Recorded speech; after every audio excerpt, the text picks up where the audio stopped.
राधे राधे भक्तजनों। रास क्रीड़ा का वर्णन 29वां अध्याय। राजा बहुलाश ने पूछा, हे देवर्षि, श्री राधा को दर्शन दे उसके प्रेम की परीक्षा करके भगवान श्री कृष्ण अपनी लीला शक्ति के द्वारा आगे चलकर कौन सी लीला प्रकट की। श्री नारद जी ने कहा, राजन, माधव वैशाख मास में माधवी लताओं से व्याप्त वृंदावन में राजेश्वर माधव ने स्वयं रास का आरंभ किया।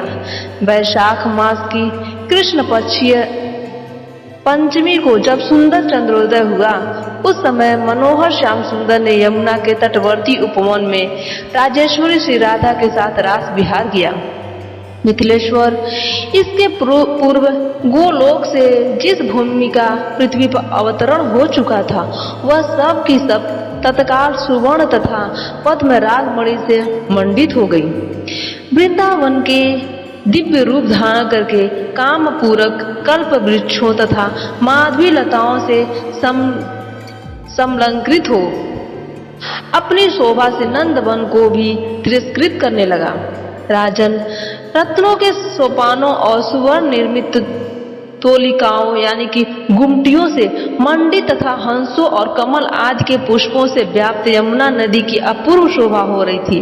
गिरिराज गोवर्धन गजराज के समान शोभा पाता था। जैसे गजराज के गंड स्थल से मद की धाराएं झरती हैं और उस पर भ्रमरों की भीड़ लगी रहती है, उसी प्रकार गिरिराज की घाटियों से जल के निर्झर प्रभावित होते थे और सुंदरी दरियों, कंदराओं तथा भ्रमरियों से वह पर्वत व्याप्त था।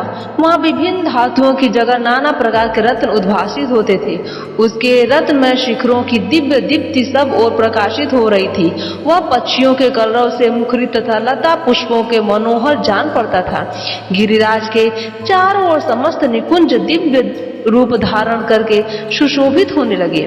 सभा मंडपों में मंडित वीथियां, प्रांगण और खंभों की पंक्तियां उनकी शोभा बढ़ाने लगी। हे नरेश्वर, फहराती हुई दिव्य पताकाएं सुवर्ण कलश तथा पुष्पमय मंदिरों में विद्यमान श्वेतारूढ़ पुष्पदल उन निकुंजों को विभूषित कर रहे थे। उन सब में बसंत ऋतु की माधुरी भरी थी। वहाँ कोकिल और सारस अपने मीठे बोल सुना रहे थे। जहाँ तहाँ सब और कबूतर और मोर आदि पक्षी कलरव करते थे। श्री राधा की पुण्यमयी गाथा का गान करते हुए टूट पड़ने वाले मधुमत भ्रमरों से सभी कुंज विशेष शोभा पाते थे। यमुना पुलीन पर सहस्त्र दल कमलों के पुष्प पराग को बारंबार बिखरता हुआ शीतल मंद सुगंध समीर प्रभावित हो रहा था। इसी समय बहुत सी गोपंगनाएं श्री कृष्ण की सेवा में उपस्थित हुई।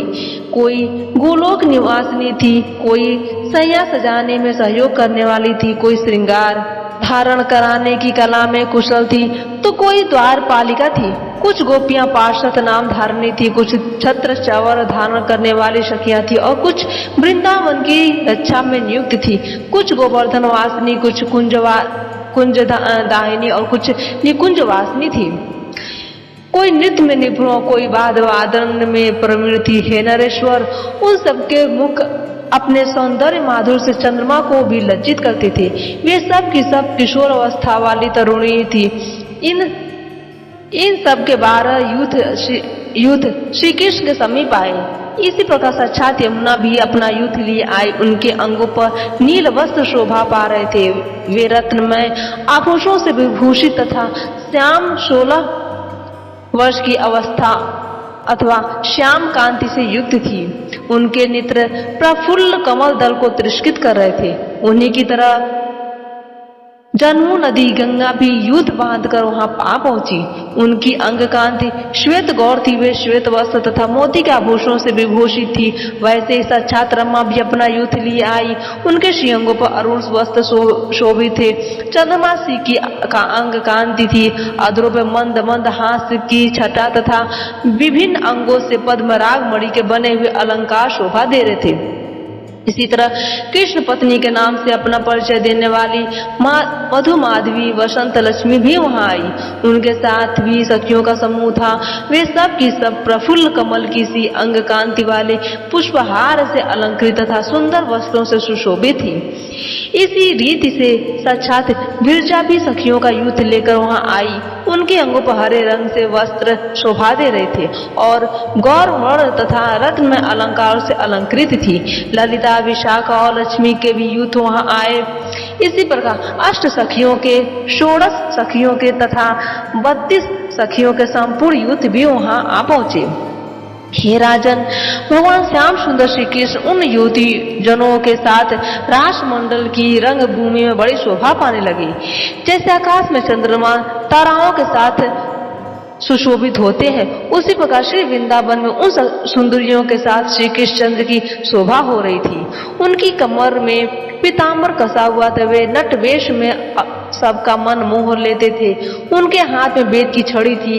वे बंसी बजाकर उन गोप सुंदरियों की प्रीत बढ़ा रहे थे। माथे पर मोर पंख का मुकुट, वक्षस्थल पर पुष्पहार एवं वनमाला तथा कानों में कुंडल, यही उनके अलंकार थे। रति के साथ रतिनाथ की जैसे शोभा होती है, उसी प्रकार रासमंडल में श्री राधा के साथ राधा वल्लभ की हो रही थी। इस प्रकार सुंदरियों के आलाप से संयुक्त होकर साक्षात श्रीहरि अपने प्रिया राधा के साथ यमुना के पुण्य पुलीन पर आए। उन्होंने अपनी प्राण वल्लभा का हाथ पकड़ के कर कमल में ले रखा था। यमुना के मनोहर तीर पर उन सुंदरियों के साथ श्याम सुंदर थोड़ी देर बैठे रहे। फिर मधुर मधुर बातें करते हुए अपने प्रिय वृंदा विपिन की शोभा निहारने लगे। श्री राधा के साथ चलते और हास विनोद करते हुए कुंजवन में विचरने लगे। एक कुंज में प्रिया का हाथ छोड़कर वे तुरंत कहीं छिप गए, किंतु एक शाखा की ओट में उन्हें खड़ा देख श्री राधा ने माधव को अविलंब जा पकड़ा। फिर श्री राधा उनके हाथ से छुटकर पग पग व नुपुरों का झंकार कर प्रकट करती हुई भागी और माधव के देखते देखते कुंजों में छिपने लगी। माधव हरि ज्यों ही दौड़कर उनके स्थान पर पहुंचते हुए राधा वहां से अन्यत्र चली गई। वृक्षों के पास हाथ भर की दूरी पर इधर उधर वे भागने लगी। उस समय श्री राधा के साथ श्याम सुंदर हरि की उसी तरह शोभा हो रही थी जैसे सुवर्ण लता से श्याम तमाल की, चपला से घन मंडल की तथा सोने की खान से नीलाचल की होती है। वृंदावन में रास की रंगस्थली में रति के साथ कामदेव की भांति विश्व मोहिनी श्री राधा के साथ मदन मोहन श्री कृष्ण सुशोभित हो रहे थे। इतनी ब्रज सुंदरियां वहां विद्यमान थी, उतने ही रूप धारण करके रंग भूमि में नट के समान नटवर श्री कृष्ण रास रंग में नृत्य करने लगे। उनके साथ संपूर्ण मनोहर गोप सुंदरियां भी गाने और नृत्य करने लगी। अनेक श्री कृष्ण चंद्रों के साथ वे गोप सुंदरियां ऐसी जान पड़ती थी मानो बहुशंख इंद्रों के साथ देवांगनाएं नृत्य कर रही हो। तदंतर मधुसूदन श्री कृष्ण समस्त गोप सुंदरियों के साथ यमुना जल में विहार करने लगे। ठीक उसी तरह जैसे यक्ष सुंदरियों के साथ यक्षराज कुबेर विहार करते हैं, उन सुंदरियों के केश पास तथा कबरी बधी हुई चोटी से खिसक कर गिरे हुए सुंदर चित्र विचित्र पुष्पों से यमुना जी की ऐसी शोभा हो रही थी जैसे किसी नील पट पर विभिन्न रंग के फूल छाप दिए गए हों। मृदंग और खड़तालों की मधुर ध्वनि के साथ वे ब्रजंगनाएं मधुसूदन का यश गाती थी। उनका मनोपूर्ण हो गया। श्री हरि ने उनकी सारी व्यवस्था कर ली थी। उनके पुष्पहार चंचल हो रहे थे और परमानंद में निमग्न हो गई थी, जिनके सुंदर हाथों में ताड़ित हो उछलते हुए बारी बिंदु जो फुलहारों से छूटते हुए असंख्य अनुपम जल कणों की छवि धारण कर रहे थे। उन ब्रज सुंदरियों के साथ वृंदावनाधीश्वर श्री कृष्ण ऐसे शोभा पा रहे थे मानो बहुत सी हाथिनियों के साथ युद्धपति गजराज सुशोभित हो रहा हो। आकाश में खड़ी हुई विद्याधरियां देवंगनाएं तथा गंधर्व पत्नियां उस रास रंग को देखती हुई वहां देवताओं के साथ पुष्प वर्षा कर रही थी। वे सब की सब मोह को प्राप्त हो गई थी। उनके वस्त्रों के नीवी बंध ढीले पकड़कर खिसक रहे थे। आज की कथा यहीं पर समाप्त होती है।